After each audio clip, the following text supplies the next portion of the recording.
think they are. Remain calm, please. All right, free for All right, well, welcome back do that. to another What the edition hell is that? of Inside BBI with John and Eric. I'm John McDevitt, and with me, as always, senior editor of Big Blue Interactive, Mr. Eric Kennedy. I added that last piece because of some words of wisdom you shared on BBI, BigBlueInteractive.com. People, calm down just a little bit. We are going to be seeing people tomorrow that legitimately aren't even in the realm of possibility of making the Giants team. They're there as camp. There's a lot of camp fodder guys, and they're going to be playing significant roles in a number of areas. But before we get to that, what are you drinking tonight, Eric? I am drinking a Perlenbacher Hefeweizen. So, all right, Hefeweizen is my summer beer. So sweet. I went with the Common House Ale Works. The air is salty. I think it's ghost style ale brewed with sea salt and coriander. It's apparently a wheat beer. It's an acquired taste. I don't know if I would buy it again. I'm just saying you have all these. I know. I'm boring with the beer. I did it on purpose, but if you're a beer sponsor, if you're a beer producer out there, and you want to, feel free. We'll work with you. Then there's my son who's in the army who just drinks Michelob. Nice. All right. Well, it's better than back in the day when we were young, and it was like, who could afford the Natty Light? So there we go. Oh yeah. Yeah. So anyway, This is why we do all those shows about free agency. We do all those shows about the draft. We do all those shows about the OTAs. That's why we lift all those weights. That's why we lift all those weights. Here we are. And here we are, on the eve of the Giants' first preseason game of 2025. Just some general thoughts before we kind of break down what people are going to see as we've made it through this offseason after a very bad 24. Bad decade. It's So, true. Very true. If people haven't read my game preview, and again, I'm not trying, it sounds like I'm plugging it. I guess in a way I am, but if they haven't read it, this to me, again, is sort of a rebirth. We're past the Daniel Jones era, and I don't want to make him into the boogeyman. I don't want to make him into he wasn't responsible for all the ills of the last 6 years, but it just feels like the fine Giants finally turn a page, and it's something to look forward to. Now, it doesn't mean we're going to turn it all around and we're going to make a Super Bowl run here. It just feels like the franchise is now past that. Let me put it to you. Daniel Jones era was never going to go anywhere, right? You agree with that, right? Yeah. The longer we stay, if we'd gone another 2 years with him, Dable and Shane would definitely be fired. Sure. We'd be having the same conversation 2 years from now, right? I think if he had actually made it to the end of the season last year, they would have been fired. I think by moving on from them, because if you didn't admit that he was a big problem, you carried it through the rest of the year, and I think they would have. Unless ownership put a gun to their head, which you and I have speculated about, but so I'm looking forward to this because I'm excited that we're past that. I'm excited that we've got Abdul Carter. I'm excited that Jackson Dart is here. I'm excited about the new free agents, the new draft picks, the draft picks we had last year. And so I'm actually, this is the one, and I've said this repeatedly, this is the most excited I've been for a season in quite some time. It's not because I expect them to make a playoff run. It's just, they should be less demoralized. Wow. Yeah. Well, I mean, no, right? It's true though, right? Like, it's an interesting way that you put that, right? That has been the biggest problem. It's not always just the wins and losses per se, because sometimes they would win games too, and it was actually for you. I know for sure we had this conversation. Beating the Colts added to the more demoralizing for you for that year. I was like, oh, great, now we win. Yeah, right. Anything that they could possibly do wrong, they were constantly able to find that thing to do wrong. And it just does feel different. Now, I will say, I'm not bringing up anybody in particular. It doesn't matter. But I have noticed that there's been conversation all of a sudden coming back in. Maybe some conversations or people that haven't been conversing on the site that have kind of come back in. And now it's sort of picking apart of where things are. And now we're, talking about, there was a conversation about Malik Neighbors being the wrong pick again and blah, blah. And I'm like, oh my God, we are so beyond that, all because of the Francesa comment about maybe the offensive line is worse off. There might be injury pieces. I know you saw that portion of it. And I'm thinking, I didn't hear the comment. I read people saying that, but there's no offensive lineman that's hurt right now other than Andrew Thompson. Evan Neal just didn't practice on Thursday. We'll have to find out if he even plays, but he's not Right. talking about Evan Neal. So he's talking. If he's talking about anyone, he's talking about Andrew Thomas. But Andrew Thomas has been out on the field doing agility drills. So if there was bad news there, that's a weird way to.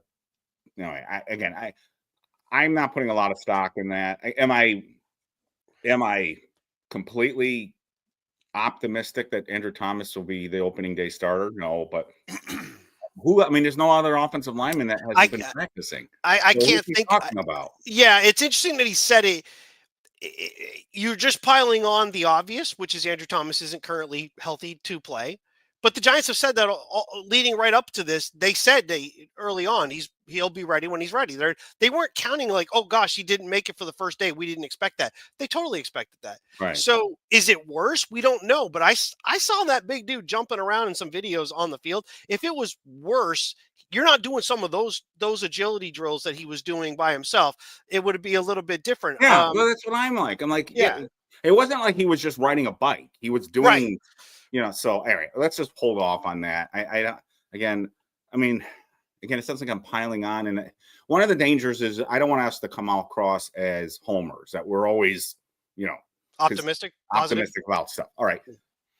There's legitimate concern there. But a lot of people who say things like this, they may have had a track record at one time in their career. I'm not sure what their track record is in recent years. I mean, Francesca used to have a relationship with Bill Parcells. So right. That's not there anymore. I mean, so who's he talking to? I mean, again, anyway, we'll see. We'll come to that. Well, you were right at one point when you said you were worried or you didn't think we might see Andrew Thomas until the opener, and that might be the case. So we'll see that. But again, the good news is they are ready to go into the season if Andrew Thomas isn't ready. That's the difference. So regardless of what you feel about as the roster is currently constructed, they are not going to be scrambling on opening day if Andrew Thomas isn't ready. They have a guy that has been practicing and playing there all preseason, since the spring. So they're ready to go if he's not ready. If he is ready, great. But they're ready to go. It's not like they're going to all of a sudden have to put Josh Azudu out there. So that's that. So it's better in that sense. So if Andrew Thomas comes back, then we're really ready, because then now we have a legitimate backup plus Andrew Thomas starting. So I'm not overly worried about that. That's one of the guys to watch in this game, though. If he plays, I assume he's going to play, is our new left tackle right now, and it's that free agent that we got from Cleveland, Hudson. So he's one of the guys. We'll talk about who to watch, but obviously everyone's going to be watching the offensive line. I don't expect, if we're not going to play the starters much, and we don't know that for sure yet, but that's been kind of their MO to date, is that we don't play the starters in the first preseason game. Though you're starting to see more. Have you noticed that the league seems to be shifting back? Have you noticed that starters are starting to play more now again? The Chiefs talking about Patrick Mahomes. Patrick Mahomes is going to be playing too. Yeah. So, assuming, it might be a wrong assumption. Assuming they don't play Wilson, we may not see the starting offensive line tomorrow. We may see the backups playing tomorrow, plus Hudson, since Hudson is a starter, but technically he will be the backup when Andrew Thomas is playing. Right. So we want to see Evan Neal. You mentioned Kubis earlier in the thread today that you'd like to see him we want to see him play. We'll see. So I'm not even. People like John Michael Schmitz might not play that much. John Runyon may not play that much. Jermaine Illuminor has had a really good camp, and they may not want to risk him all that much. I mean, he's become kind of an important player to this team.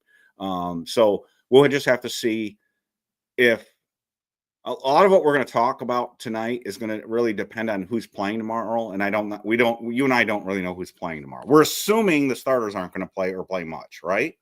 I would say so. The concern I have is like when you start deciding we're not going to do this and we're not going to do that, right? Wilson doesn't play, and you say, okay, well, we're not going to play. I'm just making. We don't know this for sure, so I'm making an example. So Wilson doesn't play, so Smith doesn't play, Illuminor doesn't play, Hudson doesn't play.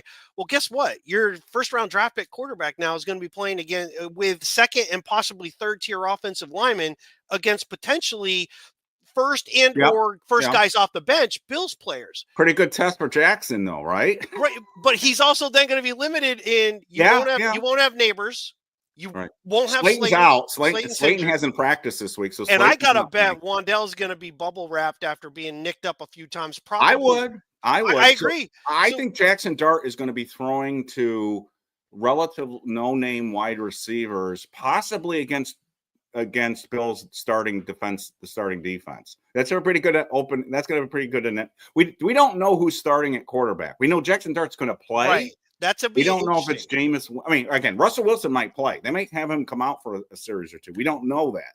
So True. again, a lot of what we're talking about, we don't really know. Speculation about what might happen. Yes. But what if they bring out Jackson Dart against the starting?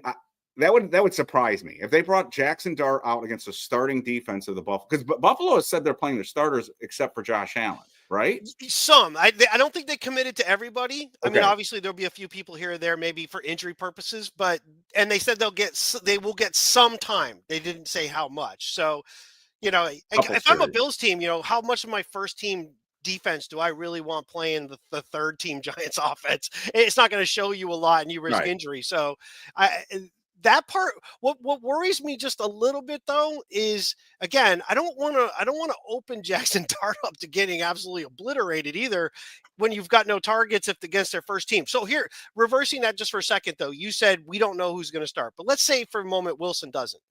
Does it say it? Does not. Okay. Does it say anything to you specifically if the Giants did start Jackson Dart? Yes, to me it does.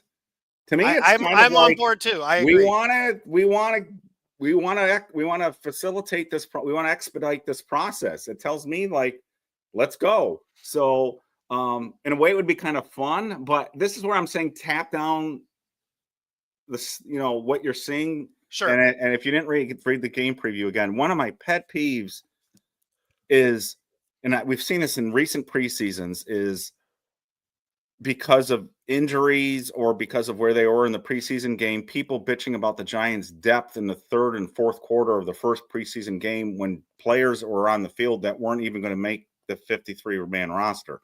So what's really odd is four cornerbacks were on the injury list on Thursday, and they were both second team and both third team corners. The Giants came up with their unofficial depth chart, but it's pretty accurate, at least in the secondary. So it was Trey Hawkins and Cordell Flott as the second team corners, and Art Green and Corey Black as the third team corners. All four of those were not practicing on Thursday, which normally means they won't play in a game, especially a preseason game. Now, could they? I don't think Cordell Flott will. Cordell Flott's been out a while now. Right. We can talk about that. So if they don't play, the bulk of the game is going to be played by cornerbacks, including, they may even start the game, who aren't even going to be on the roster next year. So for love of God, people, if the Buffalo Bills throw for 300, backup quarterbacks throw for 300 yards against this Giants defense, and TJ Moore is the cornerback, calm down a little bit. So look for players in this game. Watch Jackson, watch Abdul Carter, watch Darius Alexander, Marcus Bowe, watch any of the new guys on the defensive line and the offensive line. But also remember, when you're watching this isn't what, to me, way more telling is going to be the practices against the Jets next week and the game against the Jets next week. This is important because it's real contact, it's real hitting, but I don't expect it to look good. I watched some of the Indiana Jones game last night. Oh, dear God. And preseason football is just ugly. I mean, you just got to accept that too. You got to remember what you're watching, and they're just trying to evaluate the players. And in the age of social media, I think we get too hyped up on outcomes of preseason. Who wins or loses this game doesn't really matter.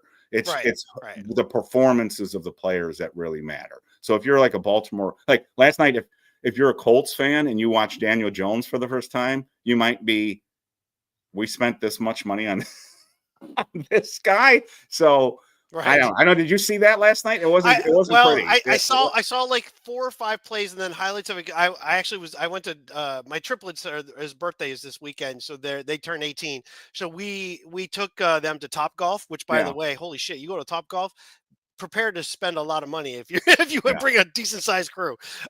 So I did see a couple plays and people were like, "Look at the pass he made, running to one side and throws it." I'm thinking if that's against the first team defense Yeah. overall, that's picked off. That was the only highlight, and Yeah. the worst one was a deep ball that he threw. It was like 10 yards underthrown. The guy was wide open, and he threw this horrible deep pass. Jalen Hyatt's jumping out of his seat, going, "See, I told you." And again, it was second and third teamers. So even if he had moved down the field and scored, it doesn't really matter because he could be the opening day starter for the Colts. And he was playing at that point. He was playing against second and third. Anyway, you don't want to make it the Daniel Jones thing. But that's my point is just remember who's on the field on both sides when some of this happens. So if TJ Moore and Fortune, who's the other corner, the undrafted rookie free agent corner, who am I forgetting here?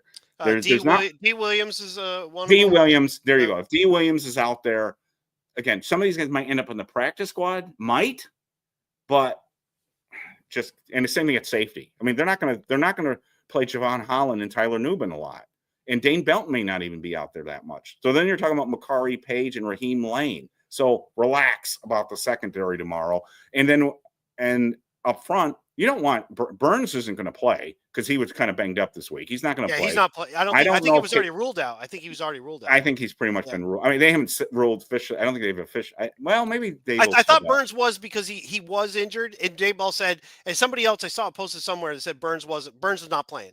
Yeah. They didn't know about Thibodeau, but they figured he wouldn't be playing. So really, Carter was the one guy of the three that might play. And I saw somebody ask a question like, well, if I'm the Bills, you're going to game plan like you would against LT. There's no game plan. The Buffalo Bills don't game plan the opponent. They game plan down and distance and personnel packages. That's all.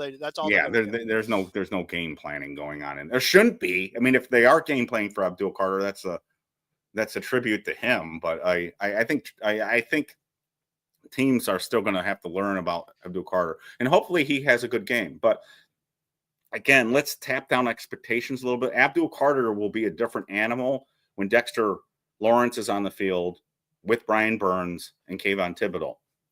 Completely different dynamic than when he's lining up with Trace Ford. You know, it's just not right. It's just not the same. And on top of the fact that we don't know if Okereke and McFadden will play either. So, yeah, that's what I mean. I don't know. I mean, they could be minus. All of their front is going to be minus the main guy. So he is a one-man team out there. And he's the one guy I would be. I don't like being that guy because I think you can get too afraid of injuries, and we've seen what that does when you start the season and you're not ready to start the season. But Abdul Carter is one of those guys I'd be a little bit careful with. I don't want him getting hurt. He's the one guy. There's a few players on his team. If they went down with an injury, the air would go right out of this team fan base. Malik Neighbors is one of them, and Dexter Carter is another one, but so is like Abdul Carter. Abdul Carter, because the fan base is very excited to see Abdul Carter, as they should be. So, and I don't want him bubble wrapped, but if he comes out and he plays really good in like 2 or 3 series, I'm probably polling him. And then Mon Fox and Trace Ford are my linebackers for the rest of the game. And then you get ready for the Jets, the 2 practices against the Jets, which are going to be important. And the dress rehearsal really has been that second preseason game. So you kind of get ready for that. This game, I look at as a glorified scrimmage. I'm looking at how does Jackson Dart handle the fact, again, he might be playing against at least second teamers, but maybe some first teamers with a wide receiver core that is not going to scare anybody in the NFL. We're talking about his favorite target tomorrow might be Montrell Washington, which has been his favorite target in camp. So, a diminutive slot receiver might be like the star of the game for the Giants with Jackson Dart if they do well. But we're talking about like he's going to be throwing the Dalen Cambray and I think Bo Collins is playing. Bo Collins missed a whole week, but he wasn't on the injury report on Thursday. So I think he's playing. I don't know and we don't know what these guys are hurt with because they won't announce it. Dan Dugan sometimes figures it out and tells us, but no one else is telling us what these injuries are. We don't even really know why Malik Neighbors was out. We're just assuming it was the toe management stuff. We don't even really know that. So yeah, that's worrisome. So let's kind of look at this a little bit with an eye of who we. For now, let's assume we know, or we're playing who we think might play. And let's start it with a different line of thinking that Jameis Winston is the starter. If Jameis Winston starts, you got to assume at wide receiver, Jalen Hyatt will be out there as one of the wide receivers. Tight end wise, Theo Johnson, will you play him? Not play him? I great think question. kind of It's a bubble. great question. He, coming off injury, I don't know if I want him to play that first game per se, knowing he is my number one guy, and the other tight ends need to battle their way onto this roster. There's a delicate balance between not getting a starter hurt, but overplaying the backups to the point where the backups also may get hurt too. And let me give you an example. So they're really, really, really thin at running back in this game because Scadaboo's out. He's got a hamstring. Eric Gray is still on the pup. They've got this guy. Oh Christ, I can't even remember his name. They got Jonathan Ward, who's just a camp body at this point. And you're not really going to play unless the starters play. Tracy's not going to play, and Singletary's not going to play. So you're really going to see like a ton of Turbo Miller, which is kind of cool. But do you want to have him play 3 quarters, a small running back as your running back? So you don't want to get him hurt. So to answer your question, it's a really interesting question, like with the tight ends too, but with other positions like corner again. So because there's 4 corners missing, does Tay Banks play even if you're not playing your starters? Because you want him, you already have a question mark about him, but at the same time, I guess you do. I guess you could play him, but again, you're kind of like you don't want to get. Because other pieces are missing. So a tight end, let me give you an example to answer your question. So a tight end, if Thiel's not playing, and Manhertz is what Manhertz. Manhertz is Manhertz. You're not going to. He doesn't need the preseason. Chris Manhertz doesn't need to play. Will he play? I don't know, but he does not need to play. So if he doesn't play, if you might sit Bellinger and Theo Johnson, then you're down to 3 guys playing. One is that undrafted free agent who's not going to make the team, Jermaine Terry. The other is Dulcich, who I expect to see a ton, and the other one is Thomas Fedoni, who we learned from Dan Dugan he had a concussion, so he's back, but it looks like he had a concussion. So the question is, do you run Dulcich into the ground in this game again? Have him play 3 quarters? You might, but again, you're kind of first game out. They go from like a handful of snaps in a practice to playing 40, 50 snaps in a preseason game. I think you're pushing it a little bit. So the answer to your question is you might play some of these other Dulcich to be overworked. Does that make sense? Yeah, it does. But even I think though, one of the things you have to consider is if you are as drastically thin at running back as we are saying you are, and they seem to be, and you are thin at wide receiver per se on the top end, your top 3 guys for sure are most likely not playing at all. Right. And your offensive line is potentially, if they sit some guys, and that was the rumor that there's some of these guys might sit, now you're running out of positions that you can say we're only going to play these guys because you might need help. So like Manhertz might play because he's the best blocker on the team, and you might want to put a blocker with that. If a weakened offensive line, I might want the blocker to play some. Yeah, that's true. You can't have a Dulcich play the entire game. But you also might want to see this offensive line sink or swim on its own too. True. I mean, but at the same time, running back, right? Turbo Miller, he can't play the entire game. I wouldn't think so, right? But then who do you bring? Is it Jonathan Ward? I mean, I guess. But again, that's my point. Guys, if the Giants can't run the ball with Jonathan Ward in the 3rd quarter or the 4th quarter, Jonathan Ward's not even going to make the practice squad. Right. So he was brought in because of injuries to Eric Gray and Scadaboo. That's the only reason Jonathan Ward's even on this roster right now is they were running out of bodies in camp. So I want to answer this real quick from Darren. So Darren, it's so frustrating with the Giants under Brian Daboll. It's not a big deal, but he will not tell what the injuries are. Oh, I know. So the only way we ever find out what the injuries are, and the reporters for the most part aren't very good at finding this out anymore, except for Dan Is it Dugan or Duggan? I always say Dugan. It's Duggan. I think it's Duggan. Dan, if you're out there listening, I apologize. It's Dan. If you follow him on X, he'll usually get to the bottom. Not always. So he'll usually get to the bottom of many of these.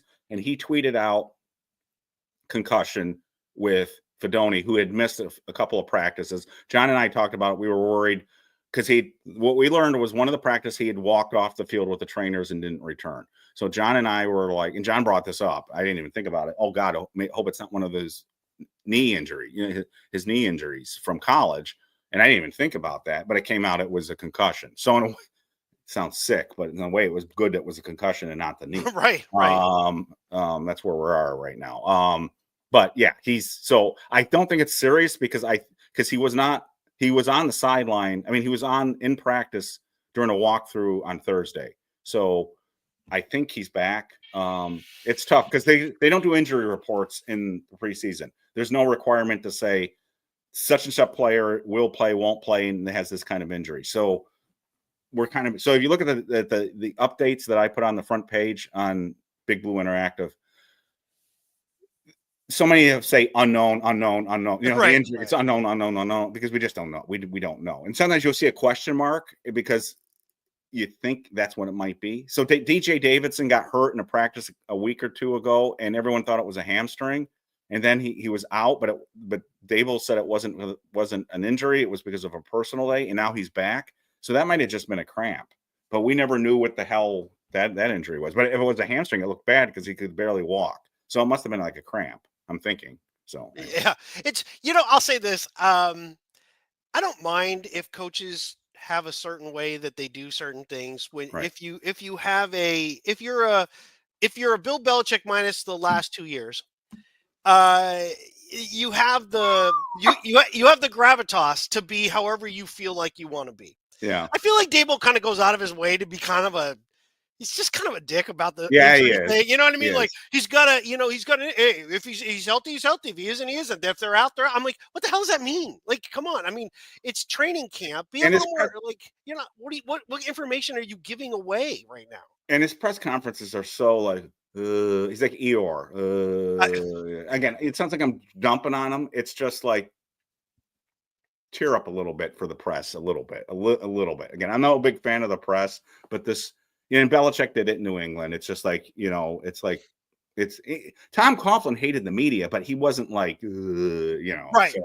Bill Parcells didn't like the media. He called them communists. He didn't like the media, but so watching a Brian Dable press conference is kind of usually depressing because he's got this. I don't know how you feel about it. His demeanor is it's just sort of his body language and demeanor is just like. I'm pretty sure he's different in front of the team. If he wasn't, we'd have a problem. But anyways, one thing on Jameis, because you brought up, there have been a lot of clips this week of Jameis because the Giants did a sights and sounds. They mic'd him up. There was another clip. Oh, there's a really good clip today. If you guys haven't seen it, it just got released of the best plays from this week in training camp. It's on YouTube channel. It's probably on Giants.com. It's right from the Giants. It's like the highlights of the week. And there's Jameis is in it too, talking to the camera. Jameis is such a freaking character.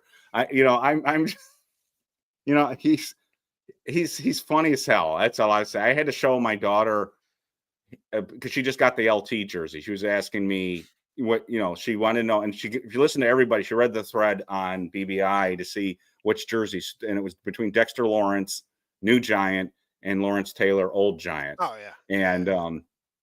And she decided to go old school on this. But I showed her the clip. I said, I know he's not going to be here long, and he's not going to play unless somebody gets hurt. But I think you'd like Jameis. So I showed her the sights and sound thing, and she thought that he was pretty. He's just pretty funny. He is funny. So because we're going to keep this pretty tight because we are going to be on tomorrow. We're going to live stream during the game tomorrow. So we're going to keep this tight. So let's start here. That's a good question. Yeah, what the hell? What is Neal's? I'll tell you. Know. I mean, if you did something, and again, it happens. If he doesn't play, I swear to God, this is it, man. This is your last shot. You know what I'm saying? Like that's why I said if he's injured. I want to see a ton from Kubas. Kubas come in and play. You show you should be there. I would rather have a guy who is not as physically gifted, but A, is there all the time, and B, will fight to the very end and gives everything he got. Nothing against Neal. I'm not saying he's dogging it, but he hasn't lived up to the draft spot. We're now moving into guard, which should have been done Yeah. before. You can't miss any. If you got injured in a walkthrough practice, that's a problem. By the way, it's good. Good. I like Pinot Noir, so that's actually Nice. What have I said about Neal since we've started the podcast last year has been one of his big problems that is still under talked about. It's he keeps getting healthy. hurt. Yeah. He's not healthy. People say, why isn't he been moved to guard? The reason he wasn't moved to guard earlier than this is, number one, is they needed him there. But number two, he was hurt. He was hurt all last offseason. He was hurt all last summer. They couldn't shift him to guard because he was hurt. He didn't come back until, and you've said this before, they should have put him on the pup. He didn't come back until the mid-season last year. So when the hell were you supposed to shift him to guard? The injury thing, and I think I said this on an earlier podcast this summer. I said, if he gets hurt again, I think I joked around, if he's hurt when training camp starts again, forget it. I mean, so yeah. This is to answer your question, Darren. We don't know. So Dan Dugan, again, he's the only one who tweeted this. Well, others did after this, but Dan Dugan tweeted out, Neal's not out there. And this is the last practice before the game. And my response was, you've got to be shitting me. So if he doesn't play, I wanted him to play half the game tomorrow. So I don't know. I mean, is he playing? Usually if you don't practice in a walkthrough before the game, you're usually not playing. So I hope it's, I don't know. I hope it's like he has the flu or something. I don't know. He better play. I mean, shit. Like John says, you're running out of chances here. If you're not available, that's just as bad as being bad. So right. So let's because I want to keep it. I'm getting too long. So we're gonna keep it to 8 more minutes. We're not gonna go past. We're not gonna go past. I'm cracking the whip. Yeah, we're not going past 7:40. Well, I also promised my wife, so that's another. That's another problem in itself. Okay, it is a big weekend, and she's been. You should have told me that. I would have kept. No, it's good. Okay. It's good. All right, let's go. Let's talk rapid reaction. Some players that we want to see, and I'll throw mine out first. I'm going to work backwards, not necessarily the most important, but just somebody I want to see out there. Obviously, I mentioned Kubis, but Bo for me is another one. I want to see where the Giants line him up. He might play right tackle. I want to see him get a little time at left tackle in the game. What do you think? Yeah, I thought you were talking about the wide receiver there for a minute. So we have two Bo. Spelled differently, but we have two Bows. That's true. Yeah, Bo's a very important player on this team in terms of both the now as a backup in the future in terms of, does Jermaine Illuminor get re-signed? My guess is yes, but that's not a sure thing. But you've talked about before, is he a future center? So Marcus Bo's definitely, I think all the draft picks, if Scadaboo was playing, same thing would have been. I think all the draft picks, this is a good game. Corey Black's out. Thomas Fedoni, we'll have to see about the concussion. But to me, it's Jackson Dart, Abdul Carter, Darius Alexander, Marcus Bo, and the offensive line as a unit. Those are the ones I'm looking at. So I threw all mine at you at once. No, that's fine. Marcus Bo is definitely in there, and he should be playing a lot tomorrow. I mean, obviously, I want to see Carter get a little bit of time. I don't want him out there a lot. But 3 series, maybe, if he kicks ass, like 3 series, get him out. I'll say, imagine if in the first offensive series for the Bills, he gets a sack. I think then you probably, if he beats a tackle just cleanly, you probably don't let him play another series. He showed enough in the game, and you don't want to risk it. But if it's kind of a couple running plays and something quick and he didn't get a chance to, I might put him back out there again. Again, he's going to be surrounded by a bunch of guys that are going to make him kind of almost a one, he's going to be the attention for everybody else. And you won't have those guys who are going to pick up the other blockers. He's going to have to do a lot on his own because he's going to be playing with a bunch of backups. So you're saying the most important thing is not to win the game. The most important thing is to protect some of your assets. Well, it's a preseason game. I don't think. Well, no, I know. I'm being a little bit tongue in cheek here. So relax. People are going to get mad. Yeah, I know people. Are relax, people, because every year on the game thread on BBI, in the first preseason game, if they lose, there's not everyone. There's a portion of you guys that just lose your shit. Right. Right. If they pull Abdul Carter early, they're not trying to win the game. Now, all bets are off, though, on what we're saying at this moment. If the Giants come out and Russell Wilson jogs onto the field and the regular line, if that happens, then the Giants took this. They were being way more serious about playing this, not to win. They were more serious about we're changing what we do. If they don't play the starters, this is Daboll sticking to his MO so far, which is the starters don't play in the preseason for much of it. That 23 preseason was embarrassing when you go back now and look at it. Yes. You won series and you're like, you anointed, we're here, we're good, our offense is good. That was where Alex Bachman really showed up in the last preseason game, and everybody's like, oh, he's got to make the team. I know. Again, there you go. So I was pretty convinced Daboll wasn't going to play the starters until I've noticed the last couple days this pendulum seems to be swinging a little bit the other direction. And this has been a pretty intense week of practice for the Giants. So it is possible that Russell Wilson's playing tomorrow. It might be 2 series. It's possible. But like you said, all bets are off at that point. Not that they ultimately would win or lose the game in this matter, but you want your starters to look decent. You want them to look. Sure. You don't want what we saw that your favorite play in the preseason last year. You don't want the interception on the first pass. You don't want. Is it the end of the world? No, but you don't want that. So if it's Jameis Winston, if it's even Dart, which you don't want Dart to look bad, then you're like, okay, Winston throws a ton of interceptions. He just takes chances. That happens. But when it's Daniel Jones at that point and everything had been negative kind of leading up, since 22, it was kind of negative, and he got injured. Now he's coming back, and all this talk about, well, things are looking better. We got quality weapons for him now. And then you go and do that. That's the proverbial lead balloon. I don't think you would have that same effect here, but it would be for Daboll and the coaching staff, right? They're the ones. These are while the offense is the same player, a bunch of the players on the team though are new. The quarterbacks are all new. Every single one of those quarterbacks, minus DeVito, and no one's counting on DeVito except for Bob Papa, by the way. And we'll talk about that real quick before we finish everything up. But if you make mistakes with the quarterback, okay, but then that offense, if it looks really bad, it's on the coaching staff again going, geez, even when the backups are playing the other team's backups, you guys remember some of our backups are our backups to our backups. Like I said, true. And we don't know what theirs are though, right? So 2 things since we're getting off soon. So Frank and Weezer had a question for both of us. Sure. Are there any players in this game that you think the Giants might play longer just for trade bait purposes? I don't think they're consciously doing that, but you and I have discussed in the past that they do have 4 quarterbacks.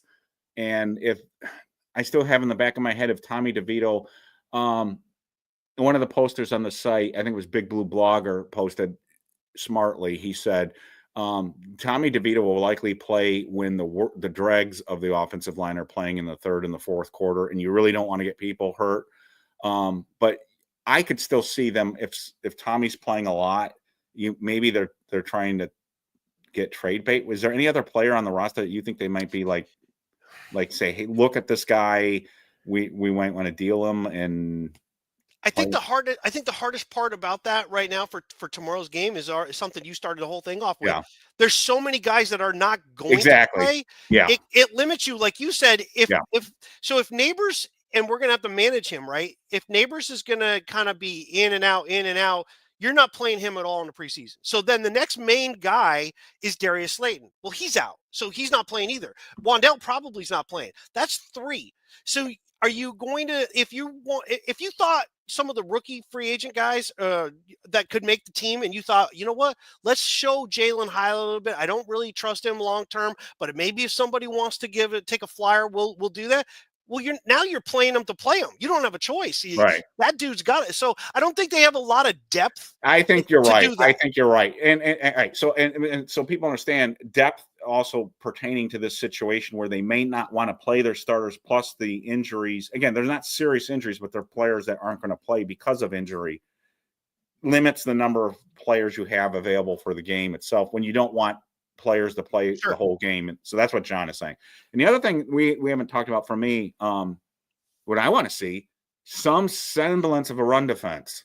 So again, I know Dexter Lawrence is probably not playing. Even if they bring out the starters, I wouldn't play Dexter Lawrence. Maybe I don't know if I'd play Dexter. Well, he's the one guy that I wouldn't either, because he's another guy coming off injury. Yeah, he's got that elbow, and they've kind of limited him. So why would you even? So I don't think I'm playing him. And again, the Giants' defense is a different animal with or without him. But I don't want to see the Giants get gashed for 12-yard runs repeatedly, even with the second and third team. My third team's different, but second team guys, I don't want to see them getting gashed against the run. So that's the other in general. So I mentioned specifics. In general, I would like to see some progress with run defense. And that's my final comment to you. Well, so going back, I heard the same interview. I actually was coming back from an appointment. So I was in my car at the time on Sirius Radio. Bob Papa and Matt Sims were doing the midday portion. I think it's like 10 to 12, I believe, they were doing it. Anyway, the conversation came up about the Giants quarterback situation, and they talked about Tommy DeVito specifically. And Bob Papa, and he's been accused of being a little bit of a homer for the Giants, but I mean, what's he get to do this particular? Right now, DeVito's the fourth quarterback. Literally said, Tommy DeVito is one of the best quarterbacks that they have in camp. He's accurate. He knows it better than anybody. Matt Sims goes as far as saying he's in the top 20 of backup quarterbacks in the what NFL. Are they? And I'm like, guys smoking. This was a week where he was 1 out of 10, and one day with 2 interceptions at D. Williams. Did they miss that practice? What are they talking about? The only thing I think, though, and I mentioned this to you when we had the discussion about why DeVito had 10 throws the other day and Dart had 8. That was a conversation that we had coming up. You think they're building him up? No, I actually think you touched on it just a second ago. And it's the point I was trying to make before, and I don't think I made it as clear as I'm trying to now. Oh.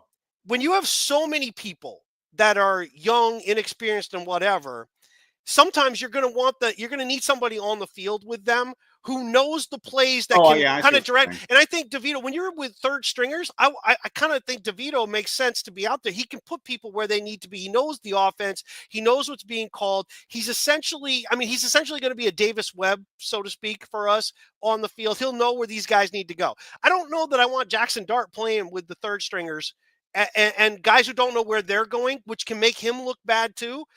Let DeVito handle the late third into the fourth. I don't want Dart playing that far into the game at all. Let DeVito do that stuff for this game.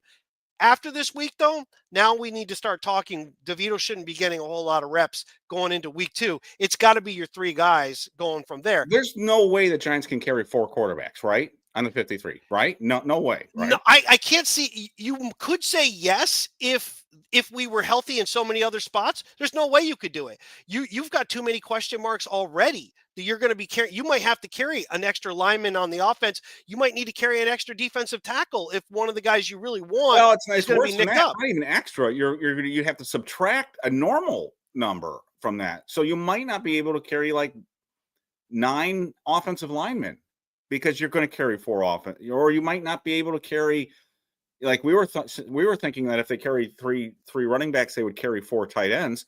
You might have to carry 3 tight ends and 3 running backs, because if you carry 4, it's that when sit down and try to put a 53 roster together. It's not that easy. So it actually makes me kind of laugh when I go back, because when I was growing up, the roster was at 47 and 49. Those 4 players addition now is a big difference when you're trying to put a roster together. So, anyways, who did they have in 92? Who are the 4 quarterbacks? That's a good trivia question. Who are the 4 quarterbacks? So it was Dave Ken Brown. Graham, Dave Brown, Phil Simms. Oh, and who am I forgetting? Wait, Hostetler. Hostetler was still there in 92. Yes. So it would have been them, right? Yeah. Wow. That's good memory, Paul. So they did do it once. Yeah, but do you want to do that with Tommy DeVito? You won't now, because quite frankly, I don't believe that Tommy DeVito is going to get gobbled up if he gets cut. Now, Jameis Winston's the one guy that they could showcase if they decided that we're going to keep DeVito. We're okay if DeVito's the 3. Because quite frankly, if you get to the 3rd quarterback, your season's pretty effed. Not with Jameis Winston, man. Jameis Winston. See, that's the thing, though. If Jameis Winston's on the team, then there's a good possibility he's the 2. And that makes Dart the 3. If Dart legitimately is going – if Dart starts tomorrow, when both he and Winston are available, I think I'm with you. I think that's a telling piece that the Giants are going, we're giving this dude every opportunity. Because not only is it to win the spot, but you're playing with the guys who are on the field who are the closest to the first stringers based on the number of guys missing. If you bring them in the second quarter after Winston plays, you are playing him with all the other guys on at wide receiver and at tight end who probably aren't making the team. Paul, yeah, but wasn't it they mostly played too because that awful game down in Dallas? I think wasn't there a horrible game down in Dallas in '92 where all our quarterbacks were getting hurt? I just remember this horrible game in Dallas where like Kent Graham and Dave Brown were getting pummeled. Anyways, we're going off, and you got to go. Yeah. Look, I don't see a reason to carry 4. Look, Jameis still might be the second string quarterback, but Jameis doesn't really need the preseason, even though he's on a new team. True. He's been in here a long time. Russell Wilson probably really doesn't need the preseason. So if Dart does play, I want Dart to play a ton this preseason. I already said that last time we were on. I want him to play a ton. But I would think it would be very telling if they roll him out against first team / second team Buffalo Bill players, and his wide receivers are Jalen Hyatt and Bo Collins and Montreal Washington. You know, that's a tough assignment. That's a tough. Yeah. And if you guys start shitting on Jackson because he can't move the ball down the field with those wide receivers against the Buffalo Bills starting defense, then you might not want to watch the game. That's what I'm saying. Just relax with this game. Just enjoy the good moments. Don't root again. You don't want injuries. You want to see some positive stuff from the guys you're counting on, but don't get too wrapped. The Jets practice this week is going to be way more interesting to me. That's my final comment. I want to see I want to see Jalen Hyatt play at least the entire first quarter, and I actually would like to see him well into the second quarter. I want him to play with both. Yeah. If Jameis starts, I want him still on the field when Dart gets out there. And if Jameis starts, I want one pass to go more than 30 yards down the field. Send Hyatt. I don't care if he's not even open. Send him down the field and you gun that ball. I want him to run and chase it. He's in the same category as Evan Neal, right? Somebody mentioned it earlier. So yes. Evan Neal and Jalen Hyatt are two guys, veterans, who should be playing a bunch tomorrow. I think. If healthy for Neal, he has to play. Get some dirt on it. Get out there. What the hell? Oh my God. Are you hurt or are you injured? That's a big question. Yeah, I mean, come on. At this point, again, like you said, it's getting to be now or never. No, yeah. He is going to be the kicker this year. Whether he's the kicker in the game, we'll see. But they pretty much, if you saw the special teams coaches presser this week, they think the world still of Gano. So he's the kicker this year. They have the other kicker. He will be on the practice squad because he's the international player. It doesn't hurt us. Each team gets an extra international player, so he'll be on the team. Whether the Giants activate him when they need him, they failed to do that last year, is a different story. So I do that all. You have to go. You said you're going to get in trouble. I got it. It's under control. Until I get done.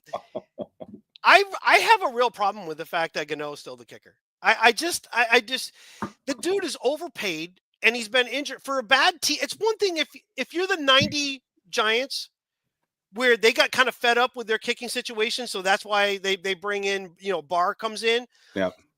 You're holding on this kicker because he's like one of the best kickers. Oh, he's a veteran kicker and we can count on him. You weren't winning games. I don't give a shit. I don't want to spend $6 million, $8 million, $10 million on a goddamn kicker. Just bring a young guy in and let's go. He's not the difference between us winning the Super Bowl. I mean, literally, he might be the difference of us winning 5 games and winning 6 games. You don't know. I want to see something, but this guy to not play in the summer and you're counting on him to start in the fall, he's pulled muscles in his legs the last 2 years. You're making your wife wait because you're discussing the Giants kicker. That's fine. She's all right. She's all right. I heard the pizza get delivered just a few minutes ago. She's fine. No, it's all good. She's awesome. She's amazing. So it's all good. I'm just not losing sleep over it because the decision's already been made. So that to me, it's like I don't disagree with what you said. I still will argue that for 3 years, Gano was like arguably the best player on the team. He was incredibly accurate, but the last 2 years he's been injured and it hurt them. Can he regain his old form? I don't know, but the decision's already been made. So I'm not going to lose sleep over it. So it's one of those things. If the coaching staff does get fired or Shane does get fired, it could come down to things like that, though. Like, what if the kicker wasn't available or he missed kicks? But if you haven't read it, read the special teams coach interview. It's not long, and he has a very lengthy explanation of why they like Graham. So there's a rationale behind it. I'm not defending it. I'm just saying it's out there. If you have, I'm not going to dig it up and read it now. It's too long, but it's on the site. It's on they spoke to the press on Wednesday, I believe. It was Wednesday or Thursday. The transcripts are out there, and so are the video clips. So Shane needs to be careful because he also has that saying that says the past results are an indicator of future performance. And past results are this guy's been injured multiple times, consecutive years, and including going into games when you were counting on him to come up lame, either in the game or right before the game where you had to make changes. One game that's on the coach, though. Well, the organization. So the organization should have known. I mean, they knew he was hurt going into that game. You had another kicker on. Yeah, bring him up. You had another kicker. Why would you anyway? So. I mean, God forbid we sit down the 51st guy on the roster who might play 7 snaps on special teams just because we didn't want to carry that. That's the thing. That's the thing. And plus, with the stupid kickoff rules they have, I don't know. Two last questions. I'm going to get you in trouble. No, it's fine. 2 last questions. Do you like this new kickoff rule? I can't stand it. It's so odd. Look, but again, are we the guys on the going? No, we're the old farts. I don't like it. I can't. It's so. It's just I can't get used to it still. When I see it, I'm like, what the hell's going on? It's ugly. It's ugly as all hell. Right. Do you think that this is probably one of those things that you're going to be like, are you kidding me? Do you think this game has any more significance to Dable and Shane because they're going home? I know it's a preseason game.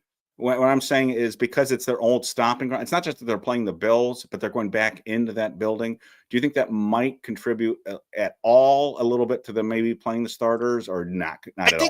I think a factor at all. 3 years ago, sure. Now, no. I don't think so. I don't think so either. But I think it's going to be an emotional experience for both of them to walk back into that building.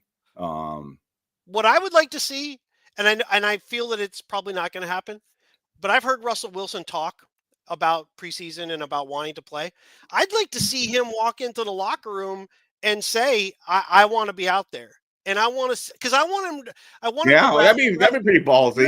I want at least one series with my guys. I want to get out there. Let's show that this is we're all in this. I have a problem when if you tell everybody ahead of time, X players aren't playing, and then you start pulling backups. That was one of the other things we talked about. Well, you can't play a backup too much. They might get hurt. When you start doing that, you've already told the team that the game itself, not the points or anything, but the game itself, how it's even played is not that important because you're playing a bunch of guys that don't play together as a unit very often, and now you're just throwing them out there for a whole game. I don't want that. I would like to see Russell Wilson say, I want to play. I want to play at least one series. Let the coach know. Let the other players hear it. And that brings more and more people to follow you. Yeah, yank him after the first series, unless he looks really bad and then put him back out of second series. But, just call some standard plays. Keep it very vanilla. Don't expose Russell, but let him be the leader and then switch people out. Do you put any stock on – did you see the clips of Russell Wilson being wired up and Jameis Winston being mic'd up? Did you see those this week? Yes, I did. Yes. Am I making too much out of that when I watch those, they are the anti-Daniel Jones in person? Am I making too much out of that? When I watch those 2 clips, and again, I understand they know they're on the mic. I understand that. And we're talking about different personalities. But when I watch those 2 clips, I'm like, so again, I was a little bit worried when they signed Russell Wilson. Wasn't a huge fan of him in the last few years. Didn't like the performative nature of his opening press conference. And you correctly pointed out the clips, the exact same stuff. There's a performative element to what he does. But I watch those clips and I'm like, that's a field general for both of them. Like Jameis just keeps everyone loose, and Russell just seems to have everyone's respect. But am I reading too much into that? Did you come away from that? I don't think you're reading too much into it. I'll say this, right? What's the standard thing that we all, those of us who have been in jobs inside of bigger organizations? There are managers and there are leaders. Right. And just because you've been put in a position to be a leader doesn't mean you are. Then there's guys who just are leaders. Those guys are playing a leadership position and they are leaders. Jones was a guy put in a leadership position, and he was a manager. They managed him. He was just doing whatever we always came back to say, and I brought it up after the Houston game, not only the interception, but I said he's very mechanical. Mm-hmm. He's mechanical in everything he does, but not just mechanical. He's very vanilla, robotic. boring. He's robotic. These guys are personalities. They're real. They're real. Yeah, who they are comes out and what they now. Wilson could still struggle. I'm not overplaying whether he's his old self. No. I'm just talking about from a personality, confidence.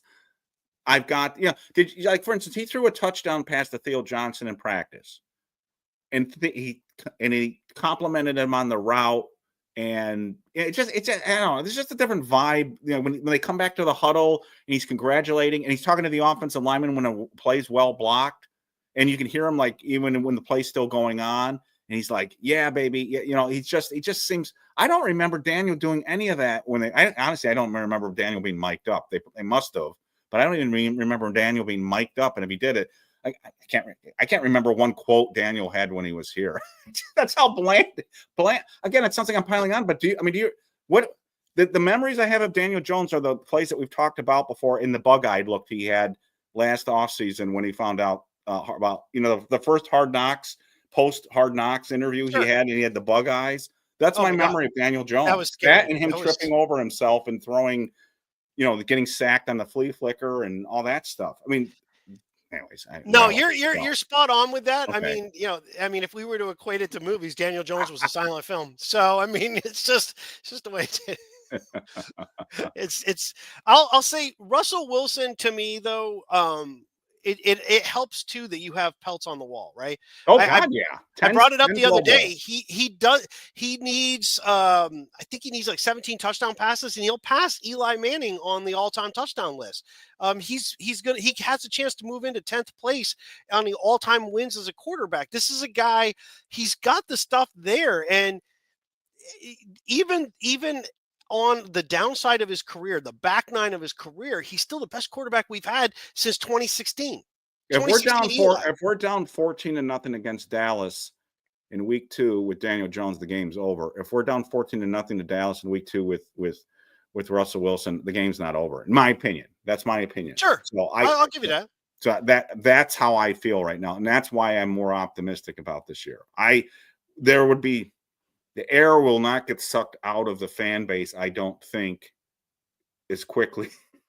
How's that for It's a slow leak versus an explosion.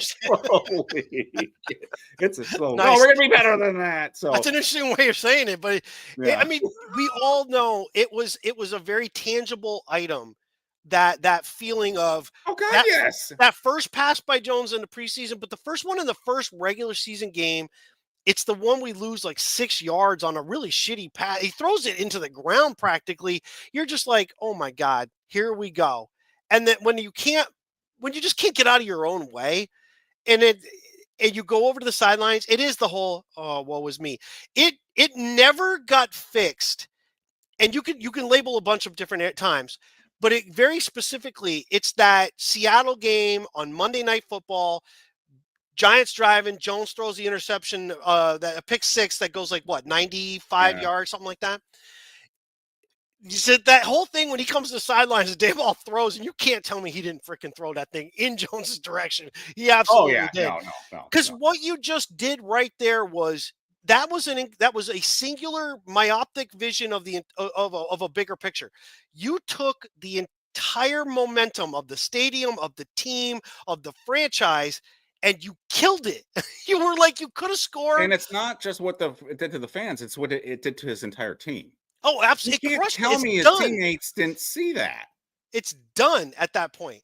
And, we're talking things that we've seen in the past. Like, I can remember, I think it was 1985, correct me if I'm wrong, in Dallas, Phil Simms gets a pass knocked in the air by Ed Too Tall Jones right into And Jeff Coates' hands, and he Jeff goes Coat for a runs it touchdown. back. One of The my Giants, least favorite memories of all time. 85 earlier And that at play home. sucked. That play cost them the division championship. Oh, yeah. It Well, sucked out the life out of that team until the very end of that game. the first game against Dallas at home, the Giants, and multiple mistakes in that game. Simms throws interception in this game. They lose that game. They should have won.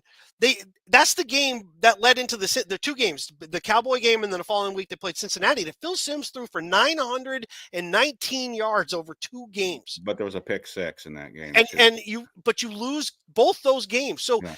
but yet they came back, right? The Right. team knew Phil Simms is still our quarterback after 84, 85, 86. They knew. You still knew. You didn't give up. Jones, you go down by 6, you're like, shit. It's over. It's over. We're This team's losing. not scoring 14 points. The game's over. All right. Because, again, it's an hour. So I want to highlight for everyone. So tomorrow we're going to try something we've never tried before. We're going to try to go live during the preseason game. We don't issues, so we won't have the game up on the screen. We'll run it. So so if you can't stream the game legally or illegally, if you can't do that, and you don't want to listen to it, we'll be here. I've never done this in terms of showing my reactions. Again, it's a preseason game, so you're not going to see typical chair throwing Eric or something like that. It's not like the division's not at stake or anything, so we'll be a little more jovial unless there's an injury. But we're going to try something new. Hopefully it'll work. Hopefully John and I are relatively on the same. No delays. Like I'm not way ahead of him and he's way ahead of me. So we'll try it. It might be fun. We don't know if it'll work. If it doesn't work, it doesn't work. Cy has said he would like to come on after the game, not that night, but later in the week, and like do a game review too for a show. So we'll do both. We'll have his written game review, but he'll also come on and talk to John and I about what he saw in this game too, which will be good. So we have 2 very kind of cool things coming up. Absolutely. And then we'll have a little announcement tomorrow too. So yeah. Yeah. So, I was like, what are you talking about? I'm like, you just told me. What are you talking about? All right. It's a Friday night. All right. Yeah. So with that, all good. Tomorrow, 1 p.m. we'll go live at that point, and it'll be fun. It'll just be kind of like what we did during the draft. And looking forward to it. Exactly. I mean, maybe not heavily. In the middle of this 1 o'clock. Well, it's going to be 3 hours of drinking. So. Well, yeah, there you go. I literally, if you remember during the draft, I brought up, I had a big Yeti backpack cooler, and I was able to fill that with ice and put beers in that so I could pull them out. Well, I've gone further ahead since we do stuff and we might do things that are going to be longer.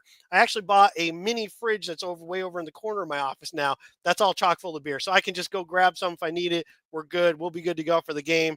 But it'll be fun. It'll be fun to get a chance to see Jackson Dart. Again, please, I mean, I'm not going to tell you how to be a fan, but I think if you've been a fan before, let's not overanalyze it too much. Yeah. Really, what I want to see is, does he know the plays well enough to pick the right guy to throw to?